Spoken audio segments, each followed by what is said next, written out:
Lezi zakhamizi zithi sekuyisikhathi eside zibhekene nenkinga yokugqoza kwamanzi, kodwa namanje aziluthola usizo. Ongomunye wabaholi bomphakathi uSiphamazibuko uthi lokhu ukuhlukumeza kakhulu umphakathi. Ngoba singenawo amanzi sekuyisikhathi eside okuyindawo kwaMashu indawo eyithinta uWard 47 eyithinta uBesta sekuyiminyaka ewu15 amanzi engekho konhlungwane ku-area 3.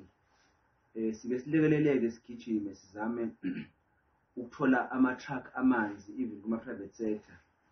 So isimo sisi-affecta kakhulu lesi emphakathini sikubona. Uthi nengqalasizinda esetshenziswa uMasipala weTheku inomthelele ekutheni amanzi angafinyeleli ngendlela efanele kwizakhamizi. Siyazi ukuthi la kulezi ndawo lezi mawuthinta iy'mangwe khona abashoyo ukuthi kudala kwakuyindawo yamanzi eyipitsi. So siyabona ukuthi akhona amanzi ngaphansi kodwa uMasipala akafuni ukusebenzisa uhlelo oludala lukahulumeni wezobandlululo uZulu government ukuthi asebenzise infrastructure yakhe, usebenzisa infrastructure entsha.